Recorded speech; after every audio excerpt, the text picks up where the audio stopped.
Well, no one has sat in this seat back here for many months.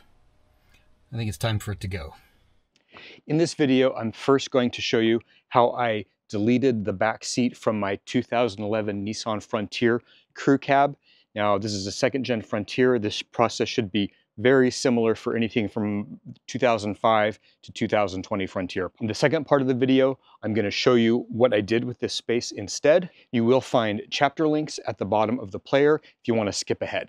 Now, the second-gen Frontier crew cab has a back seat that has sort of a 60-40 split. This is like one piece of the seat up to here, and this is like a separate unit.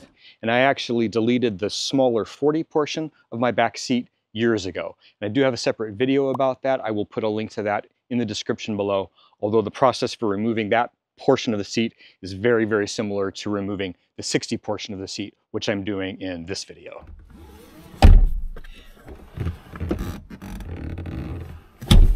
Now, when I first got the Frontier in 2021, my kids were, younger, and I was still driving both of them on a regular basis. But even then, as my son got older and more sort of transportation independent, I still often would have my daughter and one of her friends in the truck. As much as I would have originally loved to have bought a king cab Frontier with a 6-foot bed, it was just not possible, and ultimately I don't have any regrets. And this space has proven useful even when I'm out traveling solo.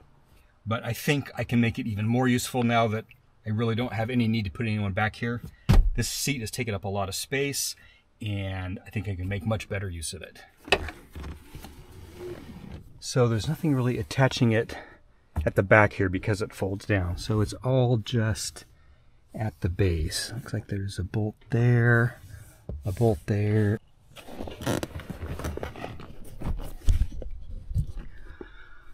Also, the base comes down there. There's another bolt there.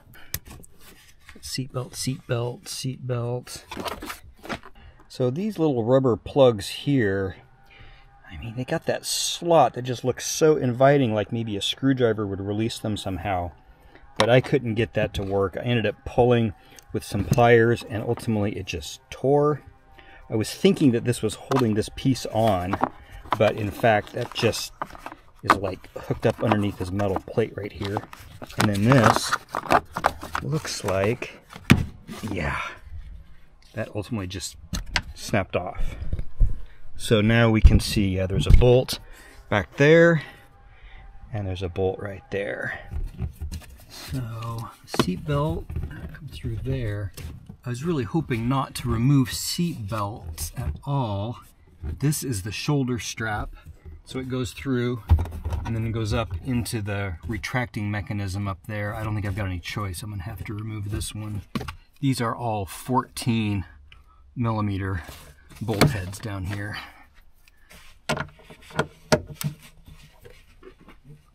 Oh, and it is, oh, that's stiff. Oh, there it goes. Oh.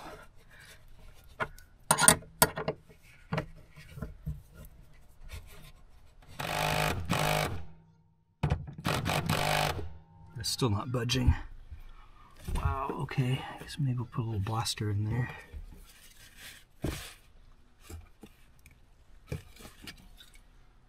Let that sit for a little bit.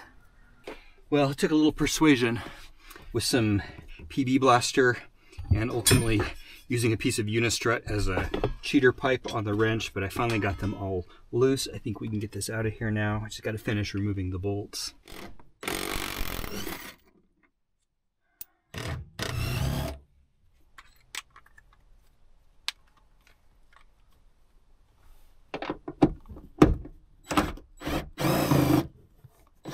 This one back in the furthest corner is the hardest to get to.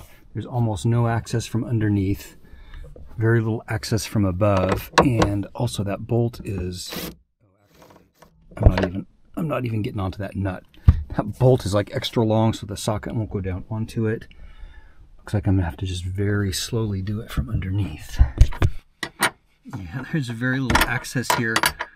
I'm getting maybe 1/8 of a turn before I have to pick the wrench up and put it back down.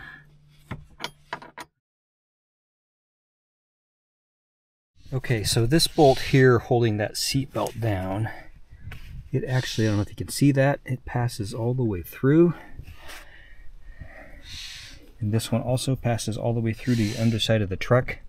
Now I think I'm going to end up using those bolt holes and those original bolts to secure whatever I build into here. But it is good to know that these holes are here. If you are doing a delete, if you don't necessarily need to use them as anchor points. The hole over here on the seat that I already removed, I did not need that bolt as an anchor point, and I've been using that hole as a pass-through for wiring to get from the cab of the truck to the back of the truck. It has been super useful.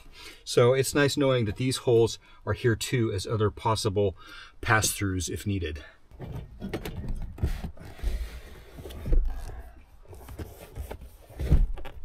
Oh, that's a...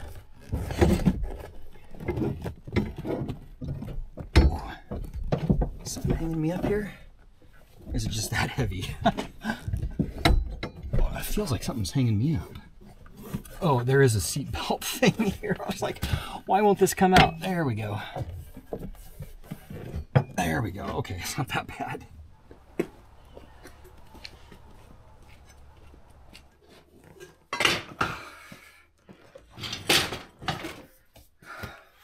One disadvantage of removing your back seat is that then you need to store it someplace. I've been having to deal with the 40% of the back seat that I removed years ago, and now I've got to find some place to keep this out of the way too. I'm obviously not going to throw it away because, you know, you never know what the future holds for this truck.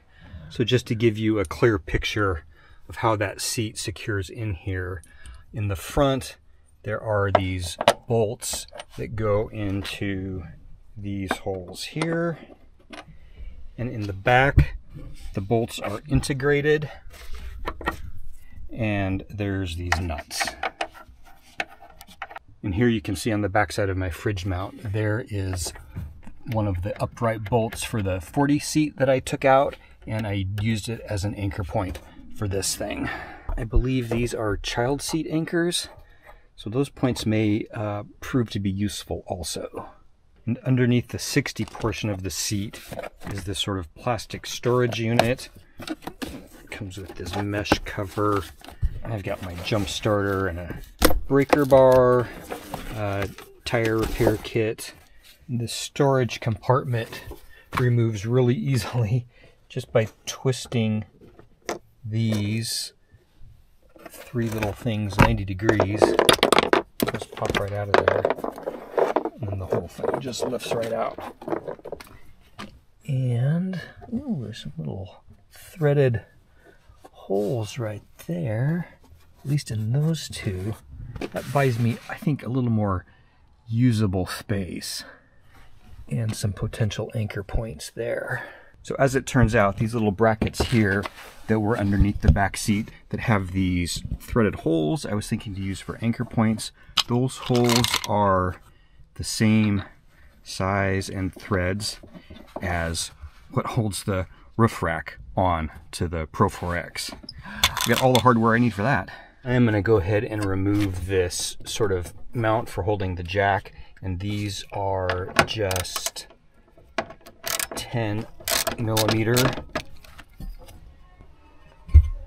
and I'm just going to replug those holes with those original bolts.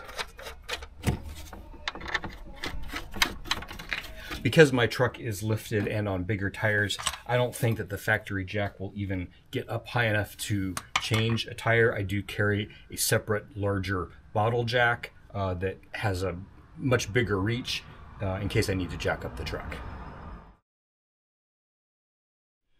So I have been thinking about this complete backseat delete for literally years. It just hasn't been possible up to now to do it. But I don't have a super clear vision of how I want to go about it. I struggle to sort of visualize the space when there's still that seat there, when it's sitting normally or when it's folded up like this or folded down.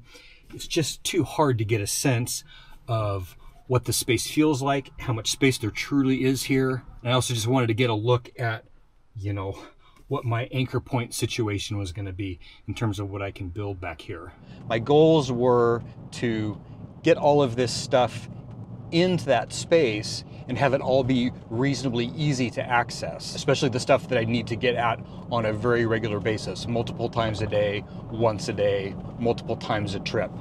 The other goal was to get this put together just using whatever I had in the garage. Now I know drawers are super common and popular for overland builds. I'm not fond of drawers for a number of reasons. One is that they requires more space and more material that gets wasted just with the, the drawer and the drawer enclosure. It adds a construction complication, requires a level of precision that sometimes is beyond my personal grasp. If you use, decent hardware, the expense adds up as well.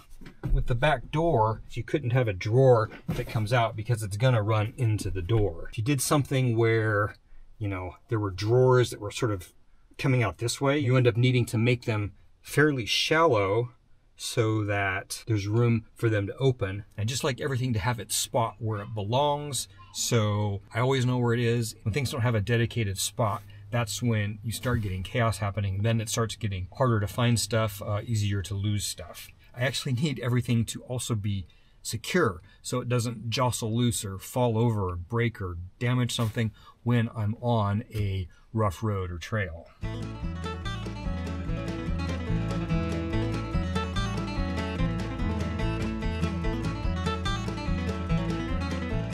This sort of odd-shaped scrap was part of the bed platform in my Lear build, and before that it was something else. This had been outside for some years. I don't even know what this was before. I don't even remember. It's gonna get a third, fourth, fifth life now. I had to make some cutouts to accommodate the seat belt mechanism here. Now I could remove that, but I feel like I don't want to mess around with the seat belts at all. Plus this thing, I don't know that I could get it to pass through all of this. And if I need to, for any reason, reverse what I've done and put the seat back in, this is all in place, hasn't been tampered with.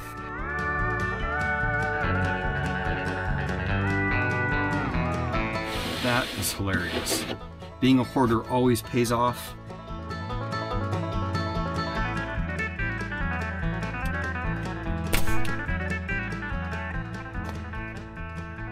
I haven't shown a whole lot of the construction process because, it was not pretty. I was improvising with what I had on hand, and I am not a particularly skilled craftsman in the first place. What I have found over the years is that, when I assemble things like this, using what I have, using the nailer, using drywall screws, ultimately everything that I built like that has been fine. I haven't had any issues with anything falling apart. Some of this material was part of my interior build in the Lear topper that I had before. Some of these pieces may have actually been part of my Forester build years ago. So there ends up being a little bit of serendipity involved because I just kind of start going and I see how the space works and I see how the materials I have work out, and we just see what comes together. I was able to put this entirely together without buying any new material.